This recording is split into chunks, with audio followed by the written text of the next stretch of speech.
Welcome to Python programming language. Python is the simplest and easiest programming language available in the market today. So what is Python? Python is a high-level interpreted, interactive and object-oriented scripting language.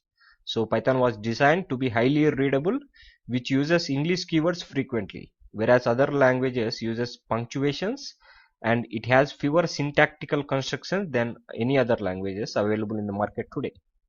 So Python was developed by Guido van Rossum in the late 80s and early 90s at the National Research Institute of Mathematics and Computer Science in the Netherlands.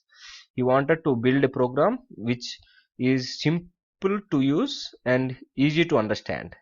And till date, Python is the most easiest and simplest programming language to learn. And it is the most powerful programming language available. So Python is a scripting language, and Python is object oriented. This means that Python supports object oriented style or technique of programming that encapsulates code within objects that we will be seeing in our course. So it is a interpreter. This means that it is processed at runtime by the interpreter, and you do not need to compile your program before executing it. Like any other programming language, C, C++, Java, Perl, PHP, we should have to first compile the code and then we should have to execute. But in this Python, because it is an interpreted language, we not need to compile it. We will be executing the code. And Python is interactive. This means that you can actually sit at a Python prompt and interact with the interpreter directly to write your program. And it is easy to learn, and it contains all the good features from other languages. So it is easy to learn. It is means Python has relatively few keywords, simple structure, and a clearly defined syntax. This allows the students to pick up the language in a relatively short period of time. It is easy to read. Python code is much more clearly defined and visible to the eyes. And it has a huge library, and it is portability and interface to all other major database. And the advantage of Python is GUI programming. The Python supports GUI applications that can create and port it to many system calls, libraries and Windows system, such as Windows MFC, Macintosh and the X window system of Unix. And Python can run on wide variety of hardwares platforms and has same interfaces on all platforms. This is the portability advantage of Python. So what applications we can build using Python programming language? We can build web application, we can build games to the desktop or mobile apps, mobile games for Android or iPhone, iOS, and we can create desktop application. We can do database programming, and it is widely used in artificial intelligence, image processing, and you name it, we can do it with Python programs.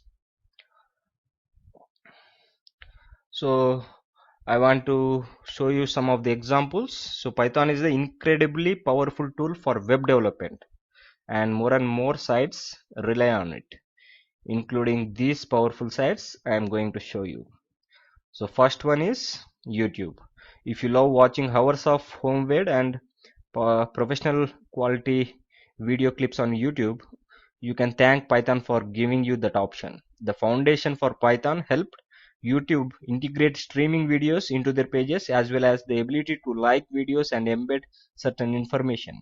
YouTube is one of the most popular sites on the internet, and it runs off one of the most powerful languages, which is Python. And one more example is BitTorrent. So BitTorrent has evolved quite a bit in recent years, but its foundation and earlier years were built on Python.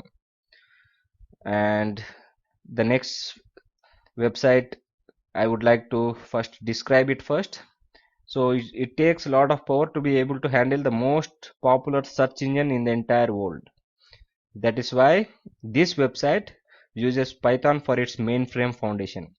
as well as in addition to various apps that it runs in conjunction to the main site. So can you guess the website? It is the most popular website in the entire world. Yes, it is Google. Google uses Python at the core. And the next website is Spotify.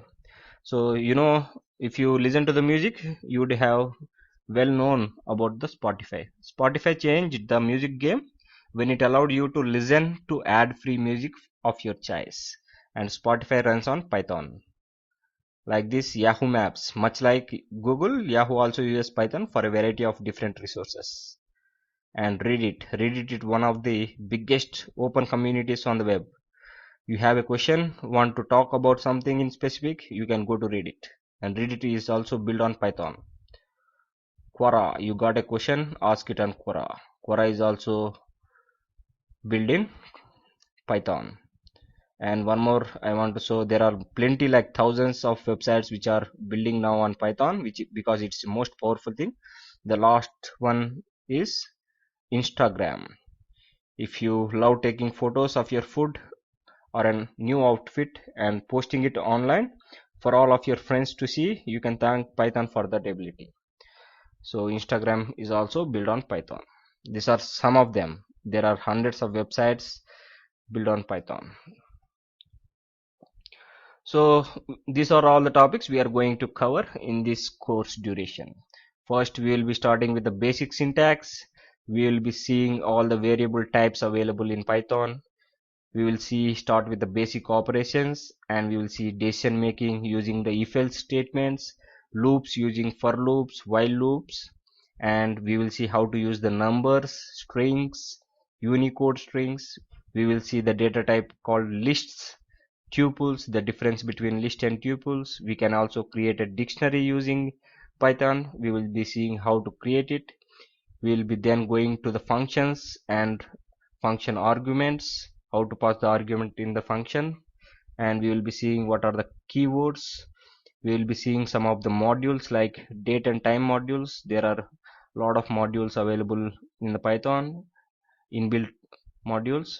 We will be seeing functions, how to create our own modules, and file handling in Python, like we can call the files in our computer using the Python program, modify it, we can change the name. All this we will be seeing in the files, and how to handle the exceptions we will be seeing. Then we will be going to the object oriented programming in Python, starting with class and objects and many other topics, and we will be seeing inheritance and many more.